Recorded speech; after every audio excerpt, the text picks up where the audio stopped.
Hello and welcome to easily. My name is Gaurav Baswal और आज के इस लेक्चर के अंदर हम एक नया चैप्टर स्टार्ट करेंगे। जिस चैप्टर का नाम क्या है, उसका नाम है स्ट्रक्चर ऑफ एटम। आप सभी परिचित होंगे कि some basic concept of chemistry के बाद में जो चैप्टर आता है उसका नाम है स्ट्रक्चर ऑफ एटम। अब एटम क्या होता है, जैसे चैप्टर का नाम में आपको एक चीज दिख रही होगी कि कहीं ना कहीं एटम से अपन डील करेंगे और एटम के अंदर भी हम डील कर रहे होंगे उसकी स्ट्रक्चर के बारे में। अब इस चैप्टर में क्या क्या होगा, सबसे पहली चीज है नाम जैसा है, एटम से डील करेंगे तो इसमें हम एटम की स्ट्रक्चर समझेंगे। अब एटम की स्ट्रक्चर क्या होती है, लेकिन उससे भी पहले जरा हम समझ लेंगे कि एटम को डिस्कवर किस किसने किया, जो आज के लेक्चर का कहीं ना कहीं मोटिव रहेगा। ठीक है, डिफरेंट थ्योरीज क्या थी और इसी से रिलेटेड हमारी इंडियन इससे हिस्ट्री क्या है एटम से रिलेटेड, क्या किसी साइंटिस्ट ने या फिर हमारे किसी ऋषि मुनि ने इसके बारे में कुछ बोला है क्या, उसके बारे में समझ रहे होंगे। साथ ही साथ में हम ये समझेंगे कि एटम के सब एटॉमिक पार्टिकल क्या होते हैं, जैसे इलेक्ट्रॉन होता है, जैसे प्रोटॉन होता है, जैसे न्यूट्रॉन होता है। इनकी कुछ डिस्कवरी के बारे में हमको समझना है। साथ ही साथ में हमको समझना है कुछ और भी चीजें, जैसे आप जानते होंगे कहीं ना कहीं थोड़ी बहुत तो नॉलेज आपको है। 11th क्लास में आए हो तो आपने 9th क्लास में इतना तो पढ़ा हुआ है कि एटम के अंदर दो चीजें होती हैं, न्यूक्लियस होता है और एक्स्ट्रा न्यूक्लियर पार्ट होता है जिसको हम सेल कहते हैं। सेल में कौन प्रेजेंट होता है, इलेक्ट्रॉन प्रेजेंट होता है। तो भाई साहब इलेक्ट्रॉन कहीं ना कहीं पहले सेल के अंदर 2 इलेक्ट्रॉन प्रेजेंट होते हैं, दूसरे सेल के अंदर क्या होते हैं 8 इलेक्ट्रॉन होते हैं, तीसरे में इस तरीके 18 इलेक्ट्रॉन। 2n² वाला फॉर्मूला आपको याद होगा। तो भाई साहब यहां पर एनर्जी क्या रहती है, बढ़ती जाती है, मतलब एनर्जी हर सेल के लिए कुछ ना कुछ डिफरेंट रहती है। अब ऐसे अपन एक चीज और भी समझेंगे, दैट इज ऑर्बिटल। अभी आपको नहीं पता कि ऑर्बिटल क्या होता है और जिनको पता है बहुत बढ़िया, तो ऑर्बिटल के बारे में समझेंगे। फिर हम समझेंगे कि कुछ क्वांटम नंबर जैसी चीज भी होती है। फिर हम समझेंगे कि क्वांटम नंबर के मतलब इलेक्ट्रॉन को भरने के लिए भी कुछ रूल्स होते हैं, जैसे हुंड रूल होता है, ऑफ बोस प्रिंसिपल होता है, ठीक है, ऑफ बोस रूल जिसको कहते हैं, ठीक है, पाउली एक्सक्लूजन प्रिंसिपल होता है और भी बहुत सारी। मतलब ये जर्नी जो स्टार्ट हुई है ये कमाल की होने वाली है। लेकिन जैसा मैं हमेशा आपसे कहता हूं कि आपको क्या करना है, पेन पेपर लेके बैठना है। कभी भी ऐसा नहीं बैठना कि रात में भाई साहब रजाई में घुसे हुए हैं या फिर बेड पे बैठे हुए हैं और पढ़ाई कर रहे हैं, इस तरीके से नहीं। एक प्रॉपर मैनर में आपको पढ़ाई करनी है, टेबल चेयर लेके पढ़ाई करनी है, आपको पेन कॉपी लेके पढ़ना है कहीं ना कहीं, और नोट्स अच्छे होने चाहिए। क्योंकि एक टॉपर जो होता है उसका जो मैं मानता हूं कैरेक्टरिस्टिक प्रॉपर्टी की भाई उसमें क्या अच्छा गुण होता है, सबसे बेस्ट गुण उसके अंदर ये होता है उसके जो नोट्स हैं प्रॉपर तरीके से बने हुए रहते हैं। तो नोट्स हमको तरीके से बनाने हैं। जैसा कि हमने समझा कि हम यहां पर एटम के बारे में समझेंगे कि सबसे पहली चीज यहां पर यह है कि ये जो पहला चैप्टर है ये किस चीज के ऊपर फोकस करेगा, तो it will focus on the introduction to atom. यहां पर मैं आपको बता रहूंगा कि एटम क्या होता है, एटम की डिस्कवरी कैसे हुई, कुछ थ्योरी मैं बताऊंगा कहीं ना कहीं जो आपने पढ़ी होंगी, जैसे कि डाल्टन्स एटॉमिक थ्योरी, फिर डाल्टन्स के बाद में modified Dalton's atomic theory which is actually known as the modern atomic theory. ठीक है, तो सबसे पहली चीज है आप सभी ने ये जाना होगा कि एटम की डिस्कवरी किसने की है, तो आप कहते हो सर जॉन डाल्टन ने। किसने की है, जॉन डाल्टन नाम के एक साइंटिस्ट थे जिन्होंने एटम की डिस्कवरी करी थी और उनको 1923 के अंदर नोबेल प्राइज मिला था। लेकिन इसको बताने से पहले देखो इन्होंने कहीं ना कहीं मैं कहूं 19th सेंचुरी के अंदर एटम की डिस्कवरी करी थी, लेकिन इससे भी बहुत साल पहले, लगभग आप मान लो भाई साहब 400 BC का अगर मैं टाइम आपको बताऊं, बिफोर क्राइस्ट, मतलब कहीं ना कहीं 400 BC का अगर टाइम बताऊं तो हमारे बहुत सारे हिंदू स्क्रिप्चर्स हैं, हमारे Indian scriptures as well as कुछ ग्रीक स्क्रिप्चर्स जो हैं, मतलब इंडियन और Greek scriptures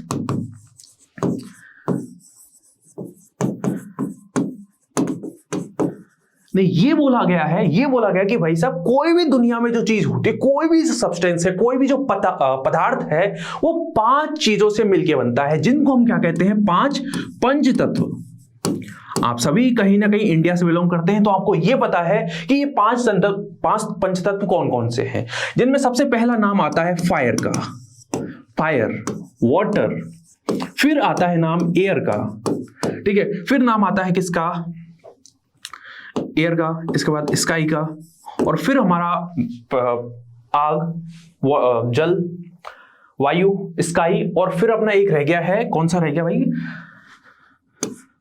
water, air, sky, ठीक है। एक और है जिसके बारे में मतलब अपन जैसे याद आया मैं बताऊंगा, ठीक है। तो कहने का मतलब ये है पंच तत्व जो हैं उनसे मिलके हमारा हर एक पदार्थ मिलके बनता है। कौन कौन से? फायर, वाटर, एयर, स्काई, ठीक है। तो और भी जैसे याद आता मैं बता दूं, ठीक है। तो कहने का पूरा मतलब ये है कि जो हमारे हिंदू स्क्रिप्चर्स हैं, हमारे जो इंडियन स्क्रिप्चर्स जिनको कह सकते हैं, और जो ग्रीक स्क्रिप्चर्स हैं, उन्होंने पंच तत्व से मिलके बनाने की, मतलब कोई भी जो पदार्थ है वो पंच तत्व से मिलके बनता है, ठीक है। अब ऐसे ही अगर मैं कहता हूं कि हमारे एक ऋषि और थे जिनका नाम है कनद। क्या नाम है उनका? नाम कनद।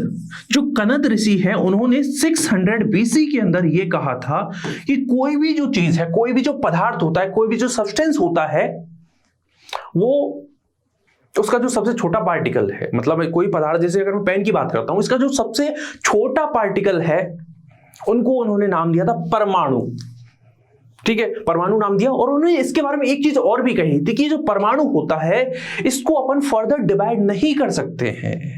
मतलब पदार्थ जो है, जो एटम, जो सब्सटेंस जो है, उसकी जो सबसे छोटा पार्टिकल है उसको हम क्या कहते हैं? परमाणु, जिसको मॉडर्न साइंस एटम के नाम से जानती है। तो भाई साहब समझ रहे हो हमारा जो हिंदू स्क्रिप्चर्स हैं, जो इंडियन स्क्रिप्चर्स हैं, और जो हमारे ग्रीक स्क्रिप्चर्स हैं, वो क्या कह रहे हैं इस बारे में? कितना ग्रेट है हमारा जो हिस्ट्री है, कहीं ना कहीं इंडियन जो हिस्ट्री को कहते हैं, ठीक है, वो कितना रिच है। भाई साहब को पता चला 19th सेंचुरी में, भाई अब देख कमी क्या रह जाती है। कमी भाई हमारे जो इंडियंस में जो कमी है वो ये है कि उन्होंने कभी पेटेंट नहीं कराए, कभी चीजों को रजिस्टर नहीं कराया।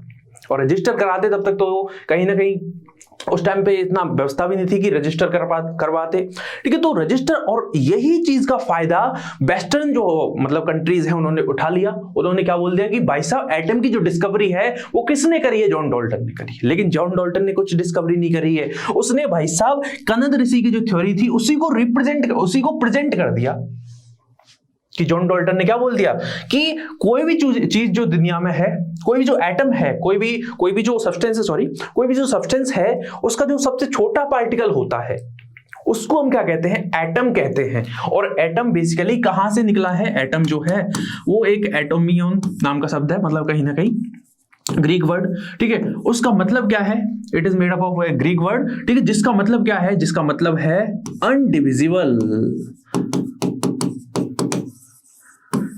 अनडिविजिबल। और इन्होंने इसको क्या कहा था? कनद ऋषि ने जो उन्होंने कहा था परमाणु, परम अणु, इस तरीके से उन्होंने कहा था। सब एटॉमिक जो कहीं ना कहीं जो सबसे छोटा पार्टिकल है उसको परमाणु कहा था। इन्होंने भी क्या बोला? सेम डेफिनेशन है कि किसी भी सब्सटेंस का वो एटम या किसी भी सब्सटेंस का वो पार्टिकल जिसको अपन फर्दर डिवाइड नहीं कर सकते हैं, जो अनडिविजिबल है, कहीं ना कहीं जिसको डिवाइड नहीं किया जा सकता, उसी को तो एटम कहते हैं। समझ रहे हो? इसका मतलब क्या है?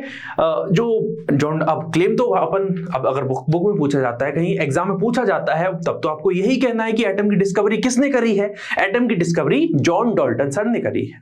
लेकिन मैं आपको जैसे एक डिफरेंट एस्पेक्ट बता रहा हूं कि ये जो चीजें हैं जिनके बारे में हम पढ़ते हैं उनके बारे में कहीं ना कहीं पहले हमको नॉलेज थी, ठीक है। इसके बारे में आपको कहीं ना कहीं मतलब पंच तत्व जो है, अगर मैं रिकॉल कर पा रहा हूं, इसका फायर, वाटर, एयर, स्काई,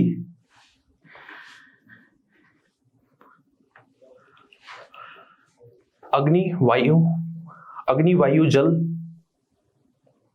आकाश, तो अभी मैं रिकॉल नहीं कर पा रहा हूं वैसे, बट आप फाइंड आउट करेंगे तो आपको मिल जाएगा पंच तत्व जो है, ठीक है। तो अब हमको ये समझना है कि जॉन डाल्टन की एक थ्योरी है, ठीक है। उसका एक जो पॉइंट है, एक हाइपोथेसिस जो है वो ये वाला है कि एटम जो है दैट इज इंडिविजुअल पार्टिकल, इसको फर्दर डिवाइड नहीं कर सकते। लेकिन कुछ और भी थ्योरीज हैं जो कि हमको समझनी है। डिस्कवरी ऑफ एटम किसने करी? तो आपको कहना है जॉन डाल्टन सर ने करी, ठीक है। दिल पर पत्थर रख के कहना पड़ रहा है मुझे भी और आपको भी कहना पड़ेगा कि जॉन डाल्टन सर ने करी थी, लेकिन हमको नॉलेज तो यार इस बारे में बहुत पहले से थी।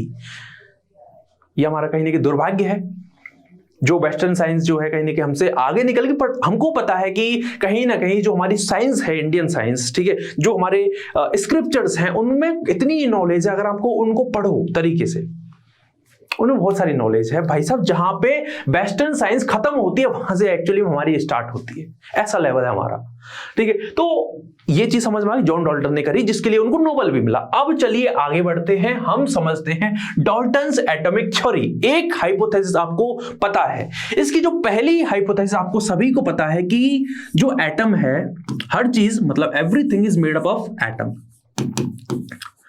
एवरीथिंग मतलब एवरीथिंग, ठीक है, everything is made up of atom. चलिए ये चीज हमको समझ में आ गई होगी। अब एटम के बारे में जरा समझते हैं कि एटम क्या होता है। एटम बेसिकली एक ऐसा सब्सटेंस है, ऐसा कहीं ना कहीं है तो सब्सटेंस ही, जिसका मास भी होता है, कहीं ना कहीं वॉल्यूम भी होता है एटम का। तो एटम जो है वो सब्सटेंस है जिसका फर्दर अपन डिवाइड नहीं कर सकते। It is the smallest particle, आपने पढ़ा होगा कहीं ना कहीं, इट इज स्मॉलेस्ट पार्टिकल। और स्मॉलेस्ट पार्टिकल का मतलब क्या है, इसको फर्दर डिवाइड नहीं किया जा सकते। बावजूद इसके, आज आपको पता है इसके कुछ पार्टिकल होते हैं, इसको भी फर्दर डिवाइड किया जा सकता है, इसके अंदर भी छोटे पार्टिकल होते हैं, इससे भी छोटे पार्टिकल होते हैं। बट जो थ्योरी है, हम तो बात इसकी कर रहे हैं ना, रियलिटी क्या है वो अलग है। आज मॉडर्न साइंस भाई साहब बहुत आगे बढ़ चुकी है। इलेक्ट्रॉन से छोटे पार्टिकल भी हैं, प्रोटॉन से छोटे पार्टिकल भी हैं, न्यूट्रॉन मतलब जिनको हम समझते हैं कि एटम सबसे छोटा था, नहीं, एटम से छोटे पार्टिकल भी हैं। फिर हमने सोचा कि इलेक्ट्रॉन, प्रोटॉन, न्यूट्रॉन ये कहीं ना कहीं छोटे। आज पता चलता है कि इनसे छोटे पार्टिकल हैं कहीं ना कहीं, जिनको हम क्वार्क के नाम से जानते हैं। मतलब जो एटम होता है कहीं ना कहीं, जो इलेक्ट्रॉन जो होते हैं वो क्वार्क से मिलकर बनते हैं, इस तरीके की चीजें। मतलब आगे अपन थोड़ा मैं आइडिया आपको दे दूंगा क्वांटम मैकेनिक्स के बारे में। चलिए तीसरी चीज, अब क्वांटम मैकेनिक्स पता है कैसी चीज है, सबसे टफेस्ट टॉपिक जिसको कहा जाता है, सबसे टफेस्ट जो फिजिक्स के अंदर भी आती है, केमिस्ट्री के अंदर भी आती है, क्वांटम केमिस्ट्री जिसको कहते हैं, क्वांटम मैकेनिक्स जिसको कहा जाता है। इसके बारे में ये कहा जाता है कि भाई साहब इसको समझना बच्चों का खेल नहीं है, पूरी इमेजिनेशन पे है। इसके बारे में एक इंटरेस्टिंग चीज बताऊं कि जैसे मान लीजिए यहां पर एक कुर्सी पड़ी हुई है, ठीक है, यहां पर अगर कुर्सी पड़ी हुई है, अगर मैं इसकी तरफ देखूंगा तो ये कुर्सी यहीं पे होगी। अगर मैं इधर देखता हूं तो ये जो कुर्सी है ये दुनिया में कहीं भी हो सकती है। ये क्वांटम मैकेनिक्स के अंदर एक थ्योरी है। आगे जाके अपन कहीं ना कहीं आप आगे पढ़ोगे तो आपको इस तरह की थ्योरी मिलेगी, ठीक है। ऐसी बहुत सारी चीजें हैं जो इस चैप्टर के अंदर हम डील कर रहे होंगे भाई साहब। ये अलग ही दुनिया है। हम सोचते हैं एटम बहुत छोटा है, वैसे है भी छोटा, हम आंखों से देख ही नहीं सकते, लेकिन इससे छोटी भी चीजें हैं दुनिया में। एटम के अंदर भी मतलब न जाने एक अलग ही दुनिया। बहुत सारी मूवीज भी बनी हॉलीवुड के अंदर, एंटमैन हो गया, ठीक है, उसमें बोलते हैं ना एंटमैन के अंदर कि जो जैसे एक बार वो क्वांटम स्टेट में पहुंच जाते हैं और क्वांटम स्टेट से आना पॉसिबल नहीं होता। इलेक्ट्रॉन भाई साहब, एक चीज और बताता हूं क्वांटम मैकेनिक्स के बारे में कि क्वांटम मैकेनिक्स में यह कहा जाता है कि अगर हम इलेक्ट्रॉन की एग्जैक्ट पोजीशन पता कर लें तो हम भगवान तक पहुंच सकते हैं। जिसको हम कहते हैं ना, भगवान तक पहुंचना आसान नहीं है, लेकिन हमारी साइंस ये एज्यूम करती है, उसका एक अप्रोक्सीमेशन ये है कि अगर हम इलेक्ट्रॉन की एग्जैक्ट पोजीशन पता कर लें, कि एटम के अंदर हमें पता है सेल के अंदर प्रेजेंट होता है, लेकिन सेल के अंदर भी उसकी एक एग्जैक्ट पोजीशन पता चल जाए तो भाई साहब कमाल हो जाएगा, हम भगवान तक पहुंच सकते हैं। ये थ्योरी कहा जाती है। ये इस तरह की बातें होती हैं, और तभी तो क्या होता है, एटम के अंदर हम इलेक्ट्रॉन की एग्जैक्ट पोजीशन बता ही नहीं पाते, हम प्रोबेबिलिटी बताते हैं कि एटम इस रेंज में हो सकता है। मतलब सेल में तो है, इस ऑर्बिटल में है, लेकिन इस ऑर्बिटल के अंदर भी इस रेंज में होगा वो। इस तरह की बातें की जाती है। क्योंकि मैं, अब आपको लग रहा होगा कि सर आपको इतनी नॉलेज कहां से आई, तो यार मैंने एमएससी करी हुई है इसके अंदर, केमिस्ट्री के अंदर। तो केमिस्ट्री में जब आप आगे पढ़ते हो उसके अंदर एक पर्टिकुलर एक बुक आती है क्वांटम मैकेनिक्स की, क्वांटम केमिस्ट्री की, तो वहां पर आप पढ़ते हो ये चीजें। बहुत कमाल की चीजें हैं, बहुत मजेदार चीजें हैं अगर आप समझ में आ जाती है, ठीक है। तो चलिए, हम तो इसके बारे में बात कर रहे थे, थोड़ा मैं क्वांटम मैकेनिक्स के बारे में बताने लग गया था। तो it is the smallest particle, ठीक है। अब क्या होता है, एक इसकी हाइपोथेसिस ये है कि अगर आपके पास में एक सेम एलिमेंट है, आप सभी जानते हो एलिमेंट जो बनता है वो एटम से मिलके बनता है, तो अगर आपके पास में एक एलिमेंट है तो सेम एलिमेंट के लिए जितने भी एटम्स होते हैं वो सेम होते हैं, ऑल एटम्स आर सेम। लेकिन अगर ऐसा हो डिफरेंट एलिमेंट, अब इसमें कमी है कहीं ना कहीं, आपको भी पता होगा कि आइसोटॉप इस तरह की बातें नहीं करता। आइसोटॉप जैसे अगर मैं हाइड्रोजन लूं, हाइड्रोजन के अंदर अगर मैं हाइड्रोजन एलिमेंट बोलता हूं तो हाइड्रोजन एलिमेंट के अंदर 3 टाइप के एटम होंगे, 1H1 भी होगा, 1H2 भी होगा, 1H3 भी होगा। अगर 1H1 है आप कहोगे ये प्रोटियम है, अगर 1H2 है इसका मतलब ये ड्यूटेरियम है, अगर 1H3 है इसका मतलब ट्राइटियम है। तो कहीं ना कहीं इसकी एक कमी है ना, ये जिसको दूर कौन करेगा? मॉडर्न एटॉमिक थ्योरी, जिसको हम मॉडिफाइड डाल्टन्स एटॉमिक थ्योरी भी कहते हैं। तो अगर मेरे पास में डिफरेंट एलिमेंट हो, क्या हो मेरे पास में डिफरेंट अगर एलिमेंट हो, तो डिफरेंट एलिमेंट्स के लिए आपको डिफरेंट क्या मिलेंगे? एटम्स मिलेंगे। ठीक है, ये कुछ बातें होती है मोटी मोटी अपन मोटा माटी यही बातें हैं किसके बारे में? Dalton's atomic theory. बेसिक आपको पता है हर एक चीज एटम से मिलकर बनती है। दूसरी चीज, एटम जो होता है स्मॉलेस्ट पार्टिकल होता है जिसको फर्दर डिवाइड नहीं किया जा सकता है। अगली चीज, सेम एलिमेंट के अंदर और सभी के सभी एटम सेम होंगे। अब ये कमी क्यों हुई? डाल्टन्स के टाइम, डाल्टन जो एटॉमिक थ्योरी जब दी गई थी उस टाइम तक आइसोटॉप हमारे दुनिया में थे ही नहीं, आइसोटॉप की डिस्कवरी हुई नहीं थी। क्यों? इस टाइम तक आइसोटॉप डिस्कवर नहीं हुए थे, और जब आइसोटॉप डिस्कवर नहीं हुए थे तो इसका मतलब ये थ्योरी उस टाइम पर तो उसको लगा होगा यार मैंने क्या ही तीर मार दिया है, मैंने तो यार बहुत कमाल की चीज बता दी है। समझ लो, ऐसे ही यहां पर क्या होता है? आइसोबार्स। यार आपको पता है आइसोबार अगर होते हैं, आइसोबार अगर नहीं पता है बताऊंगा मैं। आइसोबार जैसे आपके पास में क्या है?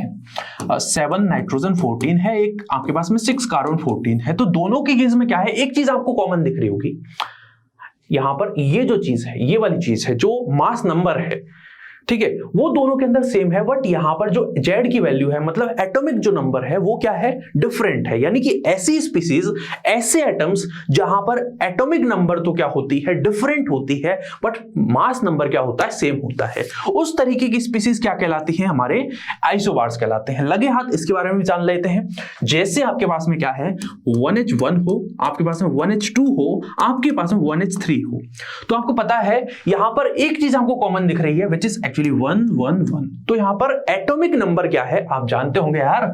जैसे अगर मेरे पास X Z A, इस तरीके से एटम का रिप्रेजेंटेशन आपने सभी ने सीखा ही होगा, सभी ने 9th क्लास में याद होगा आपको। Z का मतलब क्या है? एटॉमिक नंबर, A का मतलब मास नंबर, X का मतलब एलिमेंट। तो यहां पर ये जो नीचे वैल्यू लिखी हुई है इसका मतलब क्या है? Atomic number. तो इसके लिए एटॉमिक नंबर क्या होता है? सेम होता है, ठीक है, आइसोटॉप के लिए। बट उनके लिए मास नंबर क्या होता है? डिफरेंट होता है। That type of species is basically known as isotope. क्या हमको यहां तक चीजें क्लियर हुई? तो आई थिंक ये भी चीजें क्लियर होंगी। अब चलते हैं आगे। अब समझते हैं थोड़ा सा जो कमियां थी जो दूर करी, जिनसे निजात दिलाया किसने? मॉडर्न एटॉमिक थ्योरी ने। उन्होंने ये बोला यार थोड़ी सी गलती हो गई। अब मेरी भी इसमें कोई गलती नहीं थी, तब तक आइसोटॉप डिस्कवर नहीं हुए थे, तो मैंने तो अपने उस टाइम तक मतलब डिस्कवरी अपनी थ्योरी दे दी, मतलब कहीं ना कहीं मेरी थ्योरी मैंने प्रपोज कर दी। लेकिन अब आगे जाके तुम नई चीजें डिस्कवर कर दो तो उसमें मैं क्या करूं? बस एक काम कर सकता हूं, मेरी जो थ्योरी है उसको मॉडिफाई कर सकता हूं। उन्होंने बोला चल यार यही करते चल। तो उन्होंने ये बोला कि भाई साहब आइसोटॉप नाम की चीज होती है। दूसरी चीज अपने पास में आइसोबार नाम की थ्योरी होती है ना, आइसोबार नाम की चीज होती है।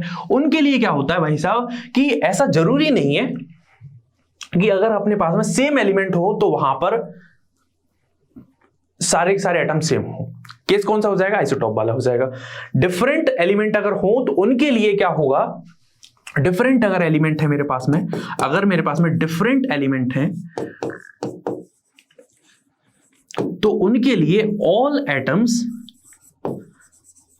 मे or may not B same.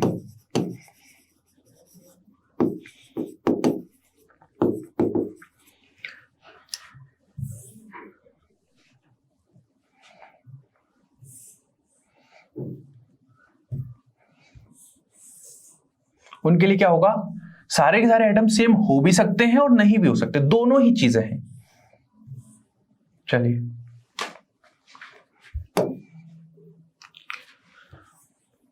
ठीक है, यहां तक चीज समझ में आई। अगर मैं कहूं मेरे पास में ऐसा केस है जहां पर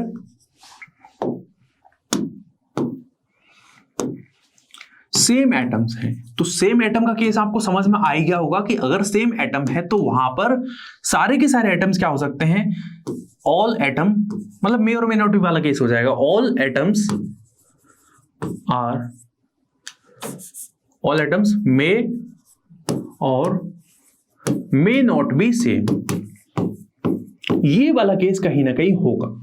अब एक चीज और है जो मॉडर्न एटॉमिक थ्योरी जो है उसने कहीं ना कहीं डिस्कवर करी, उसने बताया कि आपने ये कहा कि atom is the smallest particle, उसने कहा ऐसी बात नहीं है, एटम से भी छोटे कुछ पार्टिकल्स होते हैं, स्मॉलेस्ट पार्टिकल होते हैं, जिनका नाम क्या है, जिनको हम नाम से जानते हैं सब एटॉमिक पार्टिकल्स। ये सब एटॉमिक पार्टिकल कौन कौन से थे, तो आपको पता है सब एटॉमिक पार्टिकल्स कौन कौन से हैं। सबसे पहला जिसमें नाम आता है इलेक्ट्रॉन का नाम आता है। किसने डिस्कवर किया, आपको सभी को पता होगा। नहीं पता है तो मैं आपको अगला जो लेक्चर होगा उसके अंदर मैं आपको इलेक्ट्रॉन की डिस्कवरी बताऊंगा। किसने डिस्कवर किया, जे थॉमसन ने। कब डिस्कवर किया, 1896 के अंदर। दूसरी चीज प्रोटॉन, और तीसरी चीज अपने पास में न्यूट्रॉन। तो प्रोटॉन की डिस्कवरी किसने करी, तो प्रोटॉन की डिस्कवरी आप जानते हो गोल्डस्टीन ने नहीं करी है, रदरफोर्ड ने करी। प्रोटॉन की हो गई। न्यूट्रॉन की डिस्कवरी किसने करी, तो जेम्स चैडविक नाम के साइंटिस्ट थे, उन्होंने डिस्कवरी करी थी। आप जानते हो कि अगर आपके पास में इलेक्ट्रॉन है उसको कैसे रिप्रेजेंट करा जाता है, न्यूट्रॉन को कैसे रिप्रेजेंट करा जाता है, T0N1, और यहां पर प्रोटॉन को 1p1 और इसको -1e0। आप ये भी जानते होंगे कहीं ना कहीं कि यहां पर जो मेरा नीचे की तरफ वैल्यू लिखी हुई है ये क्या है, ये इसका चार्ज है, ये क्या है, इसका चार्ज है, और ये इसका क्या है, मास है। सॉरी, ये क्या है, इसका मास नंबर है। ठीक है, यहां पर ये क्या है, इसका ये चार्ज है, ये क्या है, इसका मास नंबर है। यहां पर ये क्या है, ये इसका चार्ज है। तो न्यूट्रॉन के बारे में आप जानते होंगे कि न्यूट्रॉन जो होता है वो कहीं ना कहीं चार्ज नहीं रखता है, उसमें कोई चार्ज नहीं होता, दैट इज न्यूट्रल पार्टिकल। ठीक है, लेकिन बात करी जाए इसके मास की, तो मास इन तीनों में सबसे ज्यादा न्यूट्रॉन के अंदर मास होता है।